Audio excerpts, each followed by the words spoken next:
Number 1. The most obscure country in the world. Tuvalu can be considered one of the most obscure countries in the world. Most people have likely never even heard of it. If they have, it's usually those who are environmentally conscious or follow climate change, as Tuvalu is one of the countries at risk of disappearing entirely in the future due to rising sea levels. Tuvalu is a tiny island nation located in the Pacific Ocean, with a total area of only about 26 square kilometers. The country is so small that you can ride a scooter across the length of the main island in less than 15 minutes. If you're willing to walk a bit more, you can explore nearly the entire country in just one day. Not only is it small, but Tuvalu is also situated in an incredibly remote and isolated location. The relatively nearby countries include Kiribati, Samoa, and Fiji, but even nearby here means over 1,000 kilometers away.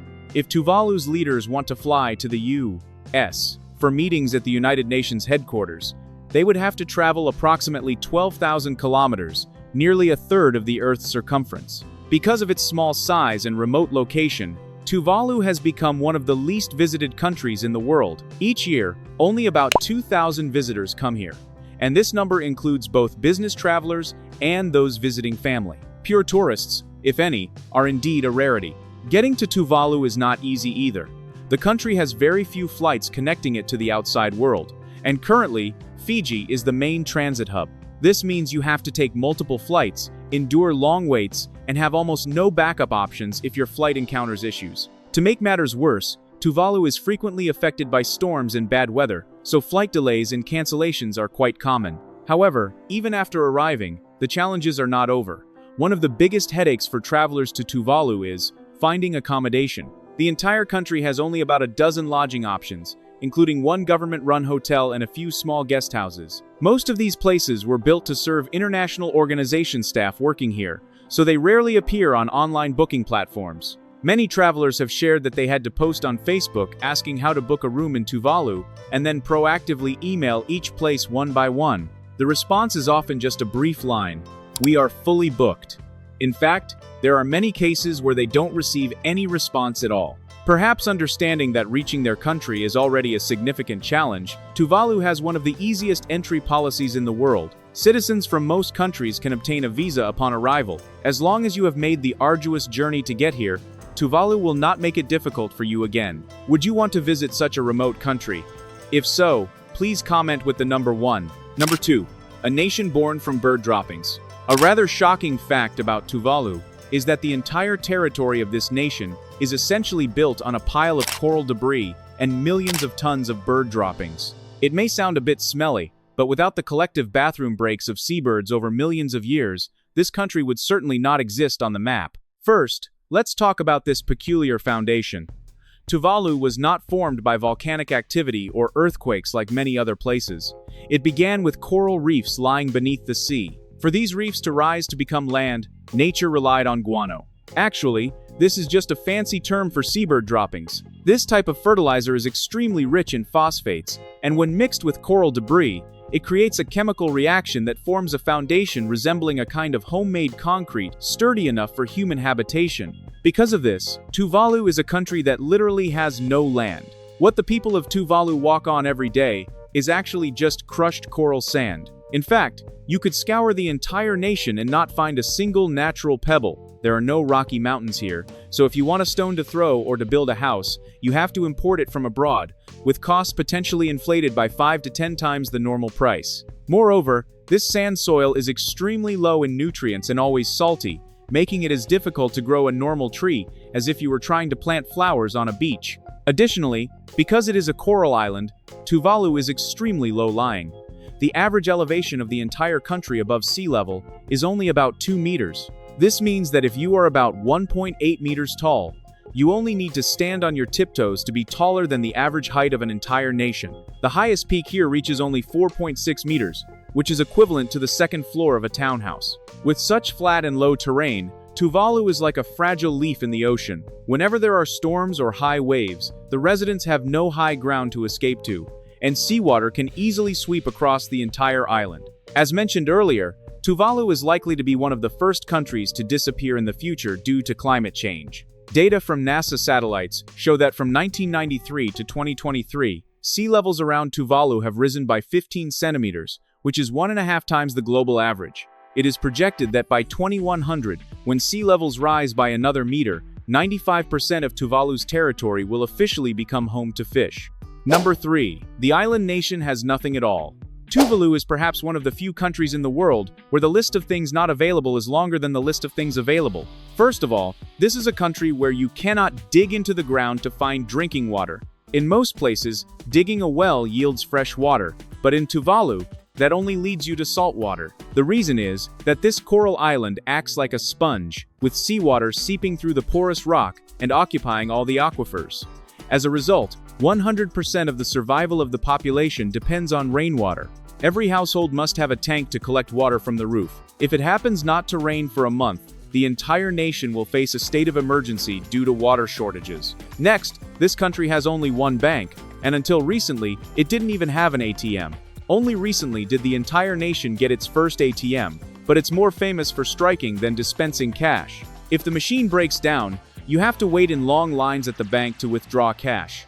And don't even dream of calling an Uber or catching a bus, as there is no public transportation here. To get anywhere, you can only ride a motorcycle, bicycle, or use your own 2 feet. Speaking of transportation, it's interesting to note that cars are extremely rare here. If there are any, they are mainly used by government officials for transporting diplomatic guests or heavy goods from the port to the office. On an island so narrow that you can see the ocean on both sides of the road, having everyone drive cars would instantly turn the country into a giant parking lot. Moreover, Tuvalu has no military and no political parties. People vote for someone they know to be kind and responsible towards their neighbors. It's like electing a class monitor in a large classroom where everyone knows each other, without any fierce power struggles or conflicts. Additionally, this country holds a unique record for traffic. There are no traffic lights at all, and there are no house addresses either. In fact, there are no centralized cemeteries due to land constraints. So, if you visit, you'll find it quite strange that graves are often built right in the yard or next to the church. Finally, Tuvalu has absolutely no large-scale manufacturing industries or industrial factories like steel mills or textile factories. So, do you know how a country so bare in industry manages to operate? If you don't, keep watching the video. I bet 99% of you will be left speechless by these unique business ventures. Number 4. The extremely phantom revenue sources of Tuvalu. Did you know that every time you watch a live stream with the TV suffix, you are indirectly filling the pockets of the people of Tuvalu? That's right. The first gold mine of this nation is the jackpot known as the internet. Just pay attention. Websites related to television or live streaming, like Twitch, often have the .tv domain. In reality, this is not an abbreviation for television, but rather a country code domain specifically allocated to Tuvalu. In the 1990s, when the internet boomed, this suffix suddenly became a coveted treasure sought after by media corporations. Tuvalu simply sat back and signed contracts to lease its name, raking in tens of millions of dollars each year, which accounted for about 10% of the country's GDP. This windfall was so substantial that it helped them electrify remote islands, build schools, and even cover the $10,000 fee to join the United Nations, which they previously could not afford. However, before becoming wealthy through the internet, Tuvalu had a rather sensitive past in making money. In the 1990s, when landlines were still popular, the government leased its international dialing code 688 to foreign entertainment companies. Notably, most of these companies used it to run adult chat services. For every minute of an overseas call to this number, Tuvalu earned a hefty commission. At one point, this service brought in over $1.6 million a year. However, as a nation with strict Protestant values that place a high emphasis on morality, the citizens strongly opposed getting rich off late-night whispers. Ultimately, to preserve their dignity, the government decided to end this venture in 2000 and shift to cleaner industries. The third source of income, equally virtual, is selling postage stamps to wealthy collectors. It may sound unbelievable since few people write letters by hand anymore, but for international collectors, Tuvalu's stamps are extremely rare. Being one of the most remote countries on the planet, their stamps featuring marine life, birds, or historical events are sought after like works of art. Finally, despite being one of the smallest countries in terms of land area, Tuvalu is a true giant in the ocean. This nation possesses an exclusive economic zone of up to 750,000 square kilometers, nearly 30,000 times its land area. This vast sea area lies right in the path of schools of tuna. Tuvalu simply sells fishing licenses to massive fleets from the U.S., Japan, or South Korea, bringing in millions of dollars each year. It's like owning a tiny house but having a yard the size of a city, where anyone wanting to fish must pay a very high entrance fee. Did you ever suspect they made money this way? If you didn't, comment number 4. Number 5. Who were the first people to set foot in Tuvalu? According to what researchers have long believed, Tuvalu was settled by groups of Polynesians from Samoa and Tonga around 3,000 years ago. At that time, Tuvalu was not the united big family it is today. Each island functioned like a separate micronation, ruled by a leading clan. They had their own laws, worshipped their own deities, and fiercely protected their territories. Due to the scarcity of land and freshwater resources, conflicts frequently arose over resource disputes. In fact, there were periods when inter-island marriages were completely forbidden to prevent outsiders from posing as spies. Ambushes while fishing and feuds lasting generations were commonplace. However, a chance discovery on the island of Nanamanga could potentially rewrite all historical records. In 1986, divers found a cave located 40 meters below the water's surface. Strangely, the ceiling of the cave bore dark streaks that resembled soot marks from human cooking. Of course, no one can start a fire underwater, right? Therefore, the cave must have been on dry land at some point for people to have cooked there. Geological data indicates that around 10,000 years ago, the Earth was still at the end of the Ice Age. At that time, water was frozen at the poles to such an extent that global sea levels were 40 meters lower than they are today. This means that 10,000 years ago, the cave that divers discovered was actually a dry cave on land. The issue lies in the question: if people were cooking there 10,000 years ago, who were they? The Polynesians we know only appeared in this region about 3,000 years ago. Thus, there is a gap of 7,000 years that remains unexplained. This leads to a shocking hypothesis. Before the Polynesians arrived, Tuvalu may have been home to another mysterious tribe from ancient times.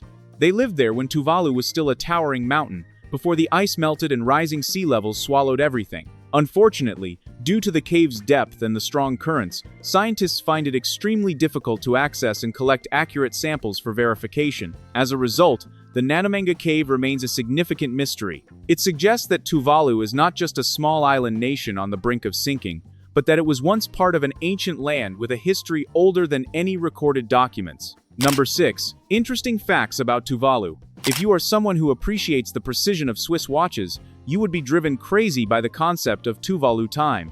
Here, time is merely illustrative. If you arrange to meet for coffee at 8 o'clock, it's common for people to casually show up at 10.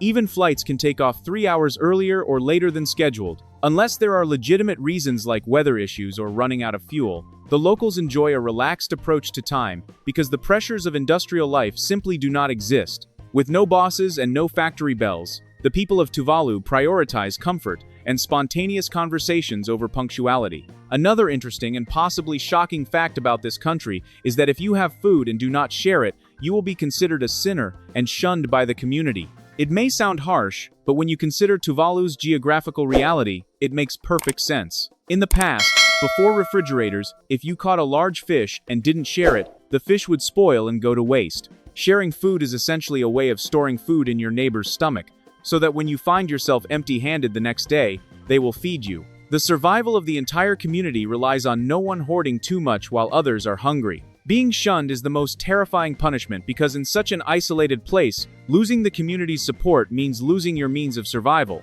Moreover, few people know that despite being a poor nation, Tuvalu has the highest obesity rate in the world. Don't be quick to assume they are lazy.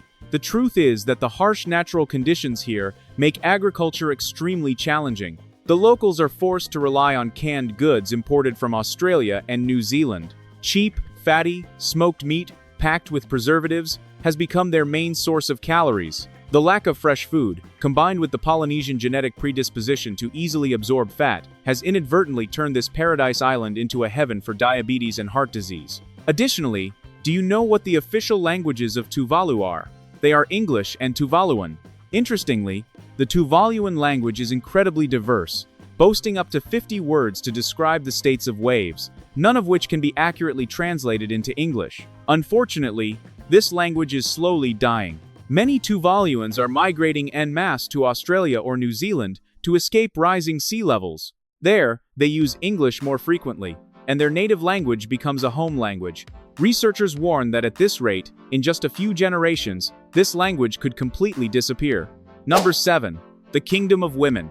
Can you believe it? In Tuvalu, finding a single man of marriageable age is harder than discovering a rare coral reef on the ocean floor. There's a rather ironic reality unfolding in this island nation: a severe shortage of men. If you stroll through the streets of Funafuti during the day, you'll notice that most of the residents are women, the elderly, and children.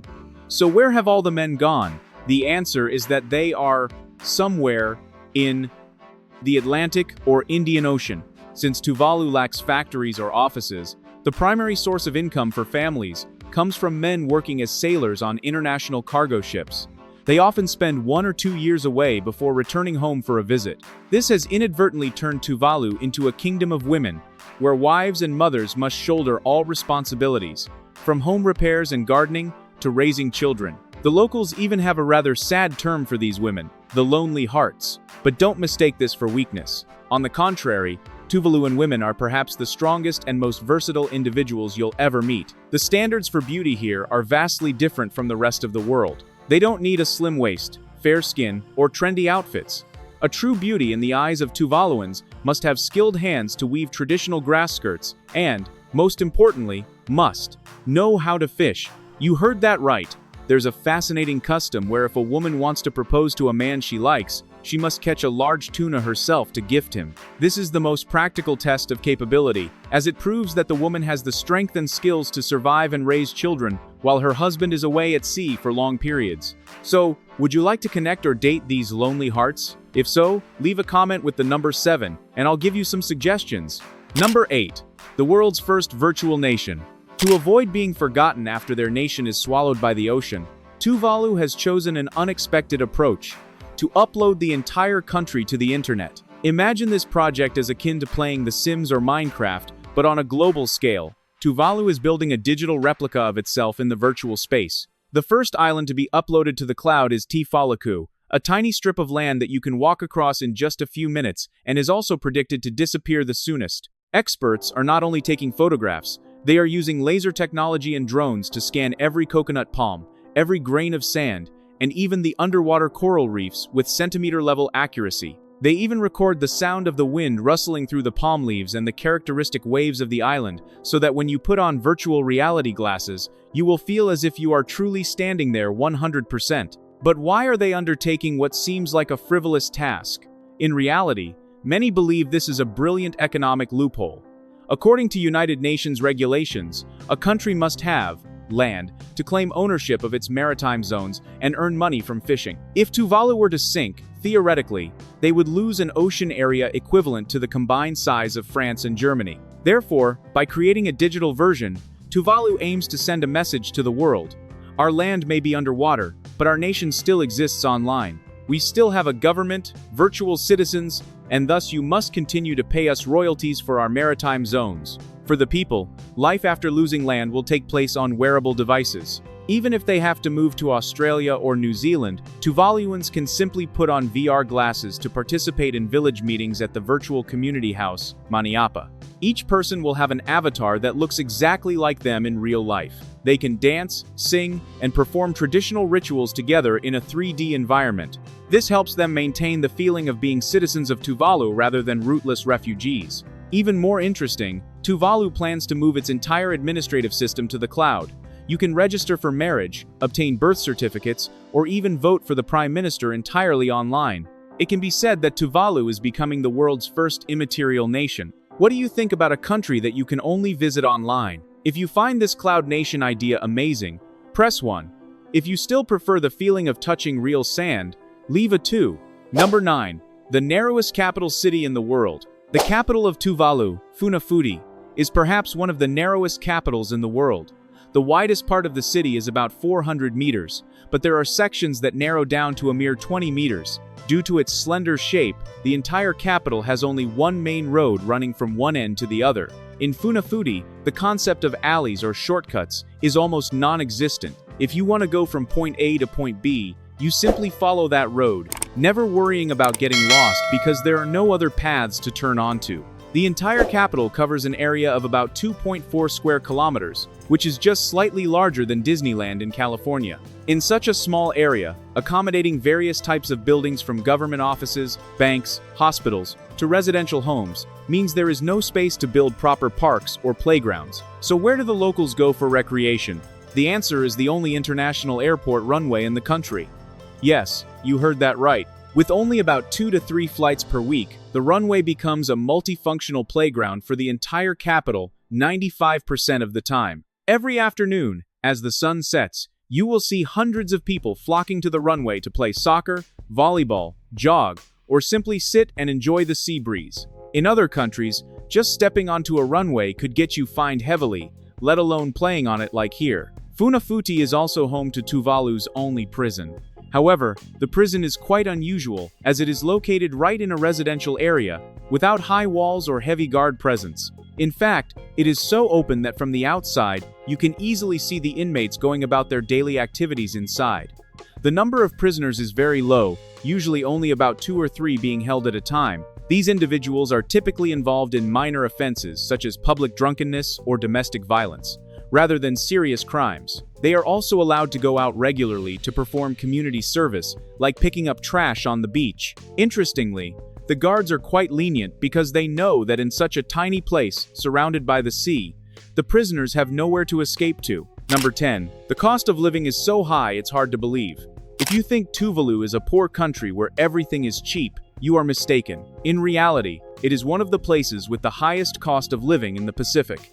To understand why, let me explain. Tuvalu is one of the few countries without its own currency, using the Australian dollar instead, and this is the main reason why prices here are eye-wateringly high. Imagine that the average income of Tuvaluans is very low, but all the goods they buy are imported from Australia and priced according to Australian rates. It's like taking the salary of someone from a poor rural area and trying to shop in the heart of Sydney.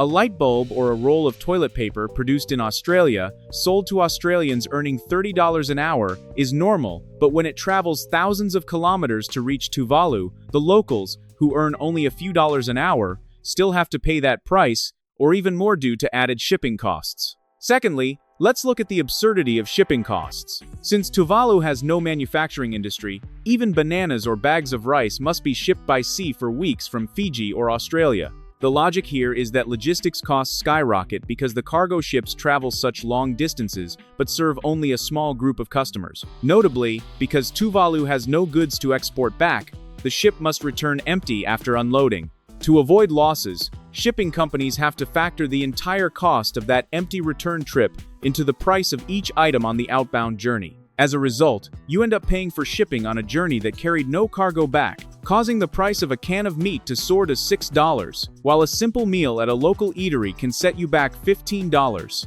With that amount, you could enjoy a lavish buffet in Southeast Asia. Moreover, basic services like the internet are also incredibly expensive here. While the rest of the world uses affordable fiber optics, Tuvalu relies 100% on satellites because no one is willing to lay thousands of kilometers of cable under the sea just to serve a few thousand residents. The operational costs of satellites are extremely high, and with so few users, service providers have to charge exorbitant fees to cover their losses.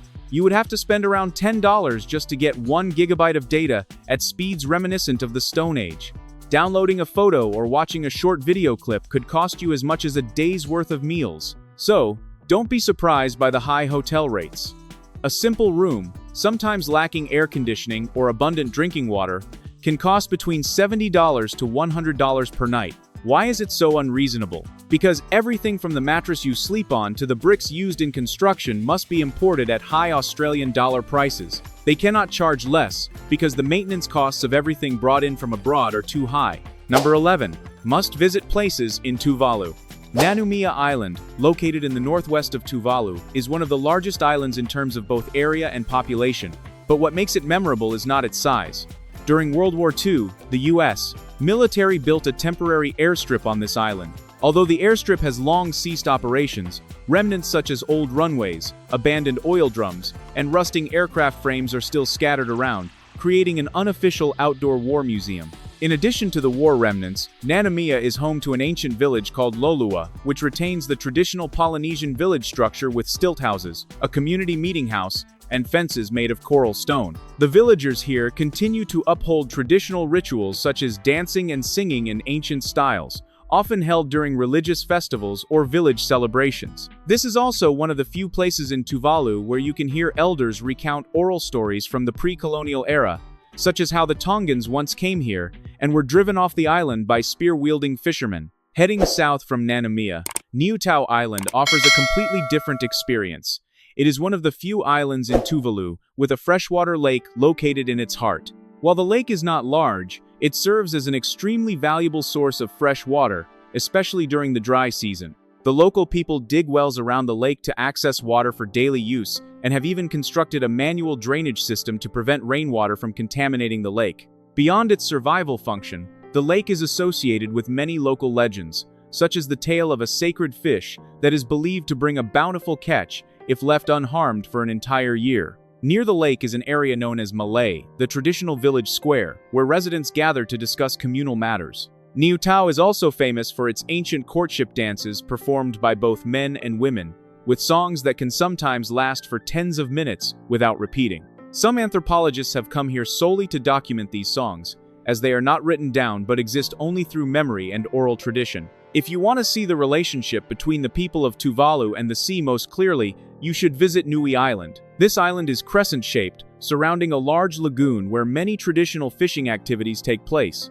The residents of Nui still use dugout canoes carved from large tree trunks, equipped with a single paddle and typically carrying only one person. They paddle out to the lagoon when the tide is low, using spears to catch fish instead of nets or hooks. Notably, the entire fishing process is regarded as a ritual, with songs sung in rhythm with the paddling. Children on the island learn how to build boats from the age of 8, and this skill is passed down from father to son without the need for written instruction. Additionally, Nui is dotted with small stone markers inscribed with ancient characters and strange symbols that have yet to be fully deciphered. The local people believe these are traces of their ancestors from long ago, even before the first Samoans set foot on the island. Number 12. The most mysterious places in Tuvalu. Vaitupu Island is frequently mentioned in the oral stories of Tuvalu due to a phenomenon that has recurred over generations, yet remains unexplained. On the island, there is a low forest located near the eastern shore, where locals have repeatedly detected deep, rhythmic sounds emanating from the ground, resembling a slow drumming. These sounds typically occur at night or during low tide. The noise is not accompanied by strong tremors, does not cause the ground to crack, and does not coincide with any recorded seismic activity in the area. Residents have attempted shallow digs at several points, but found no large caves, water sources, or metallic objects. What is puzzling is that this drumming sound only appears in a very narrow area. Just a few hundred meters away, it is completely silent. According to the elders on the island, this phenomenon has existed since before Europeans arrived in Tuvalu. They believe that this forest was once home to an ancient community that vanished after a great famine, and the underground sounds are remnants of old rituals. However, when geologists came to investigate, they found no rock structures hollow enough to create such echoes. The area also lacks any officially recorded cave systems. Nevertheless, villagers still avoid sleeping near the forest on new moon nights, as they believe the sounds are often accompanied by fish disappearing from the nearby waters the following day. The connection between the underground drumming and changes in fish populations remains unresolved. Moving away from Vaitupu and further south, Niulakita Island is associated with another phenomenon that has puzzled both locals and researchers. On the island, there is an ancient coral rock flat at the water's edge, where nearly identical circular depressions appear, measuring about 40 to 50 centimeters in diameter, uniformly deep and with very smooth edges. These depressions do not form rows or clear patterns, but are concentrated within an area smaller than a football field. Locals assert that they are not the result of wave erosion, as the highest tide has not reached most of these marks for decades. The hypothesis that these are remnants of ancient stone tools used for grinding food is also unconvincing, as the coral rock in Niulakita is quite brittle and fragile, unsuitable for long-term grinding surfaces. Some depressions are located on slopes, making it difficult to stand firmly for manual operations. What adds to the confusion is that, according to oral genealogy, Niulakita was settled much later than many other islands in Tuvalu, while these depressions are believed to have existed long before that. There are no legends that directly explain their origin, only vague stories suggesting that this place was once used for rituals related to the sea, and outsiders were not allowed to stay here after sunset. Number 13. The culinary culture of Tuvalu. The meals of the people of Tuvalu revolve almost exclusively around fish and coconut, as there is no fertile land on these low islands for diverse agriculture. Fish is not only the main food source but also a measure of status within the community. Families that catch large or rare fish will share with their neighbors before keeping any for themselves, as keeping fish solely for oneself is considered bad luck. Fish is often eaten fresh right after being caught, sliced thick, mixed with young coconut water, and a bit of sea salt. The richness of the coconut reduces the fishy smell, while the sea salt preserves the natural sweetness of the fish, leading to a Tuvaluan palate that favors rich, lightly salty flavors with very little acidity or spiciness. Alongside fish, coconut features in almost every meal from morning to night. The people of Tuvalu do not use coconut as a mere ingredient, but regard it as the foundation of their cuisine. Coconut water is consumed instead of plain water on hot days, while the flesh of mature coconuts is grated and squeezed for its milk to mix with fish, root vegetables, or fruits. Interestingly, they clearly distinguish between the different ages of coconuts. Young coconuts are used for drinking and eating raw, medium coconuts are used for salads, while mature coconuts are reserved for dishes that require lasting sustenance due to their high fat content. This classification is not documented, but anyone who grew up in Tuvalu instinctively knows which type to use for each meal. A dish that often appears during celebrations is roasted pulaka, made from the pulaka root, which is grown in deep holes, dug below sea level to avoid salty soil. Pulaka is not as sweet potatoes but has a rich, slightly bitter flavor. When roasted with coconut milk, the bitterness nearly disappears, replaced by a feeling of fullness and richness. This dish is not eaten daily due to the labor-intensive process of growing pulaka, so it is associated with significant occasions such as weddings, church ceremonies, or hosting guests from other islands. The people of Tuvalu consider pulaka to be food of patience, as it takes several years to harvest. Additionally, there is miti, a type of mixture of fish or seabird meat, combined with thick coconut milk. Miti is not a standalone dish, but rather a way of eating. The fish is cut into large pieces, not seasoned with complex spices, and then directly dipped into a bowl of coconut milk. This dish clearly reflects the Tuvaluan eating habit of preserving the original flavors of the ingredients without masking them with strong spices. Chili and other spicy seasonings only appeared later with increased trade, but they remain uncommon in traditional meals. In communal meals, food is laid out on banana leaves or coconut fronds, placed in the center of the village meeting house. Everyone sits in a circle, without high or low tables, and there are no fixed portions. This way of eating reflects the mindset that food is communal. Everyone has the right to take, but must know when to stop. Children are taught from a young age not to choose the best pieces first, as doing so is seen as disrespectful to the entire village. Number 14. Unique Festivals of Tuvalu.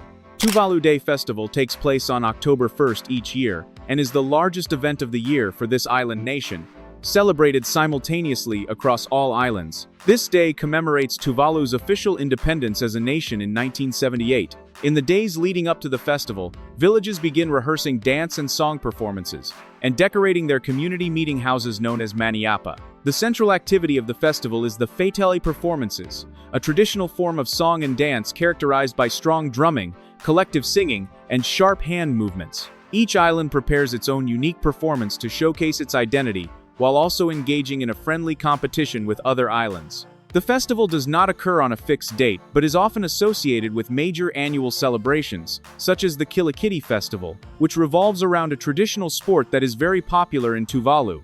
Kilikiti has its origins in cricket, brought by the British, but has been completely transformed. The bats are made from local wood, the balls can be made of rubber or improvised materials, and there is no limit to the number of players on each team. Matches can last all day, interspersed with singing, cheering, and feasting. Another festival rich in artistic elements is the island-level Faitele festivals, typically held during occasions such as church celebrations, the inauguration of new maniapa, or welcoming important guests. During these events, the entire village participates in a performance that lasts for several hours. Elders take on the roles of lead singers and drummers, while the youth dance to the increasingly lively rhythm. The Faitele songs often recount the village's history, perilous sea voyages, or recent events in the community. Each song may be composed right before the festival and performed only once, making each Faitele festival a unique moment in the cultural life of Tuvalu. Number 15. Tips for travelers.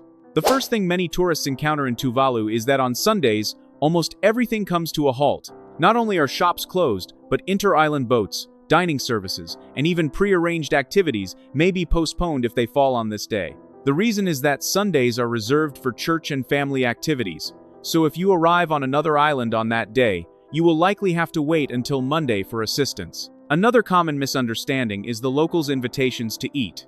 In Tuvalu, inviting guests to share a meal is a widely practiced courtesy, but it doesn't always mean a meal is prepared just for you. Often, it is a communal meal with the family or the entire village, and you are expected to join in, share, and converse. If you outright refuse or only partake minimally before leaving early, the host may feel disrespected, even if they do not express it. Tourists also often run into trouble when taking photos without permission, especially in Manipa or communal areas. For the people of Tuvalu, these spaces are not only public, but also hold spiritual significance. There have been instances where guests were asked to delete photos on the spot for inadvertently capturing a small ceremony that they were unaware was taking place. And those are 15 interesting facts about Tuvalu.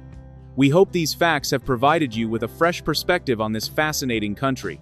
If you found the video helpful, don't forget to hit like, subscribe, and turn on the notification bell so you won't miss our upcoming journeys. Which fact impressed you the most? Please leave a comment below. We would love to hear your thoughts. The information is for reference only, so please do your own research before making any decisions.